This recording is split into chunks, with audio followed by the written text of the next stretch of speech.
Chennai D நகர் பகுதியில் உள்ள அடுக்குமாடி குடியிருப்பின் இரண்டாவது தளத்தில் திடீர் தீ விபத்து ஏற்பட்டுள்ள நிலையில் தீ அணைக்கும் பணியில் தீயணைப்பு துறையினர் ஈடுபட்டுள்ளனர். காட்சிகளை நாம் பார்க்கலாம்.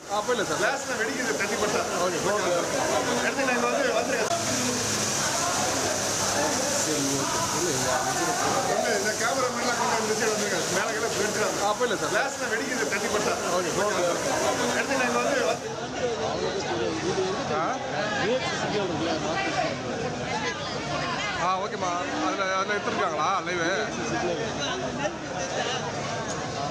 சரி சரி சரி சரி சரி சிக்னல்லே இருக்கும். ஓகேம்மா, ரெஸ்க்யூ பண்ணுறாங்க, அதான் கேட்டேன். கள தகவல்களை வழங்க இணைகிறார் செய்தியாளர் சசிதரன்.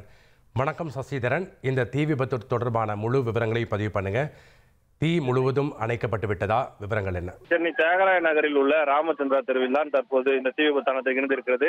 மங்கள வில்லா என்கிற அடுக்குமாடி குடியிருப்பின் இரண்டாவது தளத்தில் பின்புறம் இருக்கக்கூடிய அந்த வீட்டில் தான் இந்த தீ பற்றி எரிய தொடங்கி இருக்கிறது. சுமார் 7 மணி அளவில் மின்கசிவு ஏற்பட்டு இந்த தீ பற்றி எரிய தொடங்கிய நிலையில் தீயை அணைக்க முடியாமல் தீயணைப்புத்துறை வீரர்கள் போராடி வருகின்றனர். சுமார் 4க்கும் மேற்பட்ட தீயணைப்புத்துறை வாகனங்கள் வந்தும் உள்ளே சென்று அணைக்க முடியாத சூழ்நிலை ஏற்பட்டிருப்பதால் இதனால் வாகனங்களை தண்ணீரை பீச்சி அடிப்பதில் சிரமம் ஏற்பட்டிருக்கிறது. இருந்த போதிலும் முன்னெச்சரிக்கை நடவடிக்கைகளுக்காக ஆம்புலன்ஸ்கள் தயார் நிலையில் வைக்கப்பட்டிருக்கிறது.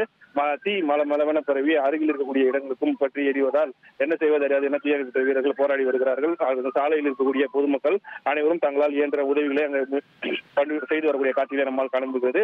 இருந்த போதிலும் 3வது தளத்தில் பொதுமக்கள் அந்த குடியிருப்பின் வளாகத்தில் இருப்பதால் மேலே சிக்கிக் கொண்டிருக்கிறார்கள். அவரை மீட்கும் பணியில் தீயணைப்பு வீரர்கள் ஈடுபட்டு வருகிறார்கள். குழந்தைகள், முதியவர்கள் என அனைவரும் 3வது தளத்தில் இருக்கக்கூடிய நிலையில் அவர்களை மீட்கும் பணியில் தீயணைப்பு வீரர்கள் ஏணிகள் மூலமும் கயிறு கட்டி அவர்களை கீழே இறக்க பாதுகாப்பு பணியில் ஈடுபட்டு வருகிறார்கள். பத்திரமாக மீட்கும் பணியில் முன்னெச்சரிக்கை நடவடிக்கையாக ஆம்புலன்ஸ் டிரைவர்கள் மற்றும் நர்சுகள், டாக்டர்களையும் வரவைக்கப்பட்டிருக்கிறார்கள். இதனால் டி நகர் பகுதியில் பெரும் பரபரப்பு ஏற்பட்டிருக்கிறது.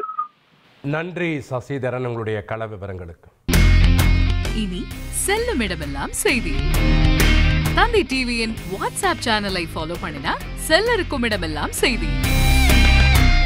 இதோ QR கோட் இப்பவே ஸ்கேன் பண்ணுங்க, ஃபாலோ பண்ணுங்க.